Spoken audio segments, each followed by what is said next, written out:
Hello friends, நீங்கள் கேட்டுக்கொண்டிருப்பது தேனருவி தமிழ் நாவல்ஸின் சாபமாய் வந்த என் உயிரை. வாசிப்பது நான் உங்கள் பவஸ்ரீ அபி.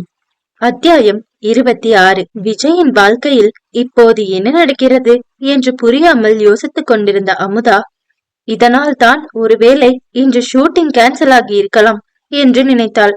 அப்போது அவளை தேடிக்கொண்டு அங்கே வந்த வெற்றி, ஓய் அம்மு, எனக்கு அந்த அசிஸ்டன்ட் டைரக்டர் கிட்ட இருந்து கால் வந்துச்சு. இன்னைக்கு ஷூட்டிங் கேன்சல் பண்ணிட்டாங்களாமா, என்ன பிரச்சனைன்னு தெரியல என்று அவளிடம் பதட்டமாக சொன்னான். என்ன பிரச்சனைன்னு எனக்கு தெரியும், உங்க பாரு, டிவி நியூஸ்ல சொல்லிட்டு இருக்காங்க என்று அமுதா டிவியை கை காட்ட நியூஸில் வந்ததை கவனித்த வெற்றி, அடச்ச, நீ முதல் நாள் ஷூட்டிங் போகும்போதுதான் இப்படியெல்லாம் நடக்கணுமா? இன்னைக்கு நீ ஆசைப்பட்ட மாதிரி நடிக்க போறேன்னு நினைச்சு உன்னை விட நான் தான் ரொம்ப சந்தோஷமா இருந்தேன். இதெல்லாம் சால்வ் ஆகி எப்ப அவங்க ஷூட்டிங் ஸ்டார்ட் பண்ணுவாங்களோ தெரியல என்று வெற்றி புலம்ப தொடங்கிவிட, இதுக்கெல்லாம் ஃபீல் பண்ணாத வெற்றி, பாவம் விஜய் சார் அடுத்தடுத்து ஏதாவது ஒரு கான்ட்ரவர்சில மாட்டிக்கிட்டே இருக்காரு. இந்த தடவை என்ன ஆகுமோ தெரியல. பட் எப்பயும் போல கண்டிப்பா அவர் இதை ஈஸியா ஹேண்டில் பண்ணிருவாரு. எனக்கு அந்த நம்பிக்கை இருக்கு. என் தலைவனால முடியாதுன்னு எதுவுமே இல்ல என்று பெருமையாக சொன்னாள் அமுதா.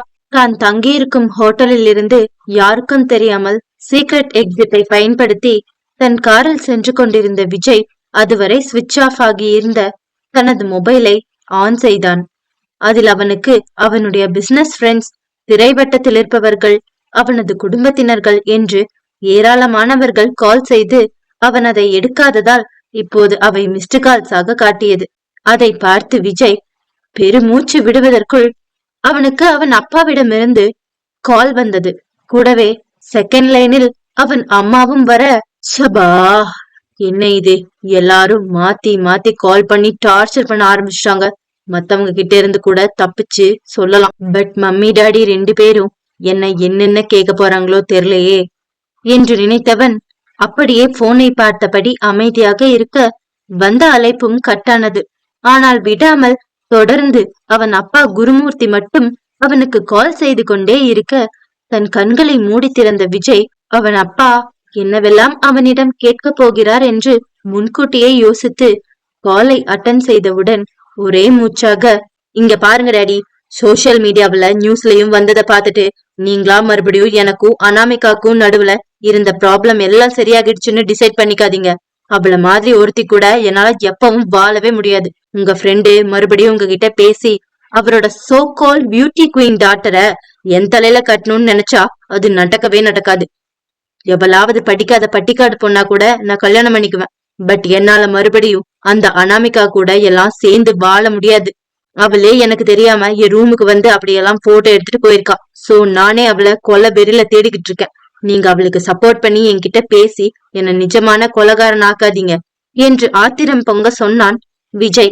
இறுக்கமான முகத்துடன் இருந்த குருமூர்த்தி, டே போதுண்டா, கொஞ்சம் கேப் விடு. மூவில லென்த்தி டைலாக் பேசுற மாதிரி இப்ப எதுக்கு மூச்சு புடிச்சு பேசிட்டு இருக்க? நான் என்ன சொன்னாலும் நீ எப்படியும் கேட்க மாட்டேன்னு எனக்கு நல்லா தெரியும். இருந்தாலும் உன் மைண்ட்ல என்ன இருக்குன்னு தெரிஞ்சுக்கலாம்னு தான் கால் பண்ண. ஒருவேளை உங்களுக்குள்ள எல்லாம் சரியாகி நீயும் அனாமிகாவும் சேர்ந்து வந்தா நானும் உங்க அம்மாவும் ரொம்ப சந்தோஷப்படுவோம், அவ்வளவுதான். மத்தபடி உன்னை கன்வின்ஸ் பண்ணி பேசுறதுக்கெல்லாம் எங்களுக்கு ஸ்ட்ரென்த் இல்ல என்று சொல்ல, ரொம்ப நல்லது. அப்போ என்கிட்ட எதுவும் பேசாதீங்க. இப்போதைக்கு நான் கேக்குற மூட்ல இல்ல. மம்மி கிட்டயும் நான் சொன்னதா சொல்லிடுங்க. எனக்கு நிறைய பேர் கால் பண்ணி என்ன ஏதுன்னு கேட்டு டார்ச்சர் பண்றாங்க. சோ நான் என் மொபைல் போனை ஸ்விட்ச் ஆஃப் பண்ண போறேன். எதுவா இருந்தாலும் நீங்க என் பாடி கார்ட் சபரி நம்பருக்கு கால் பண்ணுங்க. நான் மறுபடியும் போனை சுவிட்ச் ஆஃப் பண்ண போறேன். பாய் டாடி என்று சொன்ன விஜய் தன் அப்பாவின் அழைப்பை துண்டித்து விட்டு போனை சுவிட்ச் ஆஃப் செய்ய முயன்றான். அப்போது சரியாக அவனுக்கு அனாமிகாவிடமிருந்து கால் வந்தது. மொபைல் ஸ்கிரீனில் மோகினி பிசாசு என்று அவன் சேவ் செய்து வைத்திருந்த அவள் பெயரை பார்த்த உடனேயே அவன் முகம் கோபத்தில் சிவக்க, பண்றதையும் பண்ணிட்டு எவ்வளவு தைரியம் இருந்தா இவ எனக்கு டைரக்டா கால் பண்ணி பேசுவா, இன்னைக்கு இவளுக்கு இருக்கு என்று நினைத்த விஜய் அவள் காலை அட்டன் செய்து எடுத்த எடுப்பில், உனக்கு மேல போய் நரகம் எப்படி இருக்கணும்னு பாக்க ரொம்ப ஆசையா இருக்கோ, அதான் நான் உன்னை சீக்கிரமா அங்க அனுப்பி வைக்கணும்னு பிளான் பண்ணி இப்படி எல்லாம் பண்றியா என்று கடுப்பாக கேட்டான். அதற்கு சத்தமாக கலகலவென சிரித்த அனாமிகா, பேபி, நீயே நினைச்சாலும் இப்ப உன்னால என்ன எதுவும் பண்ண முடியாது. நமக்குள்ள இருக்கிற ப்ராப்ளம் என்னன்னு எல்லாருக்கும் தெரியும். இப்போ உன்னால எனக்கு ஏதாவது ஆச்சுன்னா, ஒருவேளை உனக்கு எதிரா என்கிட்ட எந்த எவிடன்ஸும் இல்ல அப்படின்னாலும் உன்னோட ஃபேன்ஸே கண்டிப்பா இதையெல்லாம் நீதான் பண்ணிருப்பேன்னு நம்புவாங்க. உனக்கு உன்னோட நேம் ரொம்ப முக்கியமாச்சே. அப்புறம் எப்படி நீ யோசிக்காம இப்படி எல்லாம் பண்ணுவ? நீ அந்த அளவுக்கு முட்டாள் இல்லைன்னு எனக்கு நல்லா தெரியும் என திமிருடன் சொல்ல, ஏய், வில்லங்கத்தை விலை கொடுத்து வாங்கணும்னு நீ ஆசைப்பட்டா நான் என்னடி பண்றது? சரி, போனா போகுது, உன் கூடயும் நான் வாழ்ந்திருக்கேனே. என்ன இருந்தாலும் நீயும் எனக்கு பொண்டாட்டியா இருந்தவ தானே. சோ உன்னையாவது கொடுமைப்படுத்தாம இருக்கலாமேன்னு பார்த்தேன். அடங்க மாட்டேங்கிறியேடி நீ. நானும் எப்பயாவது கொஞ்சமா நல்லவனா நடந்துக்கலான்னு நினைச்சா இப்படி திடீர்னு உன்ன மாதிரி யாராவது வந்து இப்படி ஏதாவது பண்ணி என்ன டென்ஷன் பண்ணி விடுறாங்க.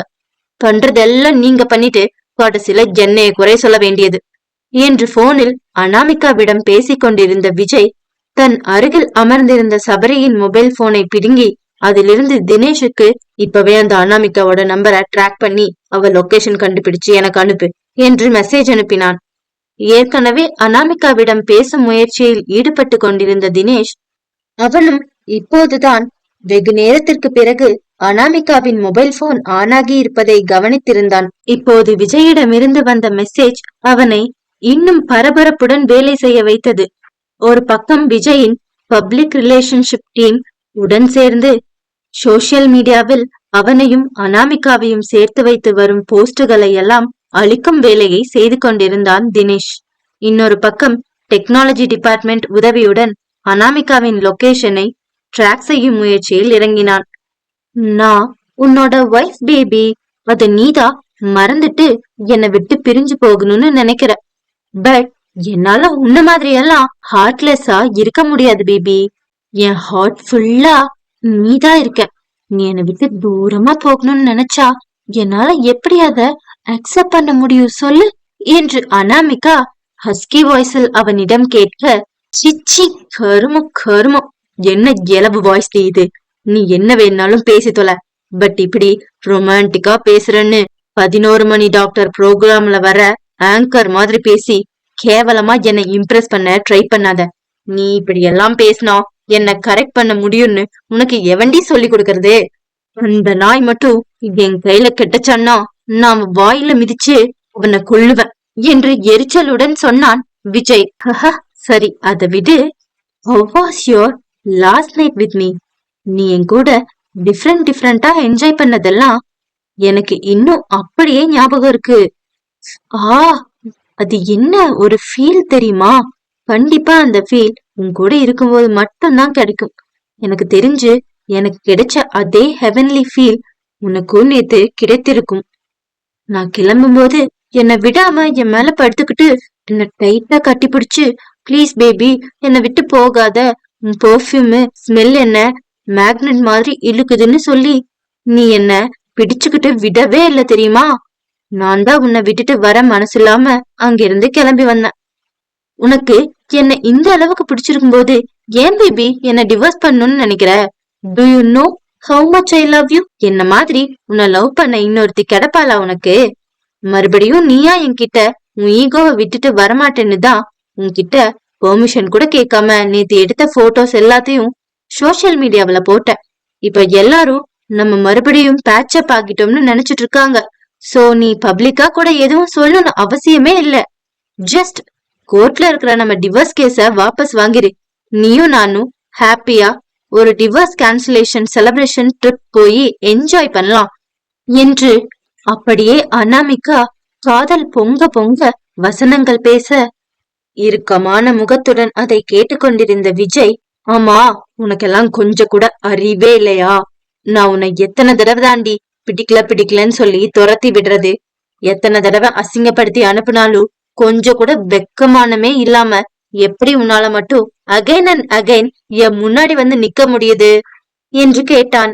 உடனே கள்ளத்தனமாக புன்னகைத்த அனாமிகா, இதுதான் பேபி எனக்கு உன் மேல இருக்கல்ல. நீ எத்தனை தடவை என்ன இக்னோர் பண்ணாலும் இந்த லவ் தான் என்ன மறுபடியும் மறுபடியும் உன்கிட்ட வர வைக்குது. நீ என் ஃபீலிங்ஸ ஒரு தடவை புரிஞ்சுக்கிட்டா கூட என்கிட்ட இனிமே இப்படியெல்லாம் பிஹேவ் பண்ண மாட்ட. நான் என்ன உனக்கு புரிய வைக்கிறதுக்கு எனக்கு ஒரே ஒரு சான்ஸ் மட்டும் கொடு. நம்ம ஒரு 10 days அவுட்டிங் போயிட்டு வரலாம். அதுக்கப்புறம் உனக்கு என் கூட வாழ வேண்டான்னு தோணுச்சுன்னா நீ எனக்கு டிவோர்ஸ் கொடுத்துரு. அதுக்கப்புறம் நான் உன்னை எதுவுமே கேட்க மாட்டேன். ப்ராமிஸ் என்று கெஞ்சும் குரலில் கேட்க, அப்போது சபரியின் மொபைல் போனிற்கு தினேஷிடமிருந்து அனாமிகாவின் லொகேஷனை கண்டுபிடித்து விட்டதாக மெசேஜ் வந்தது. அதை பார்த்தவுடன் வில்லத்தனமாக புன்னகைத்த விஜய், உனக்கு என்ன பார்க்கணும்னு அவ்ளோ ஆசையா இருக்கா? அப்போ கண்டிப்பா நான் உனக்கு ஒரு சான்ஸ் கொடுக்கணும் என்று அர்த்தத்துடன் சொன்னான். காதல் மலரும்.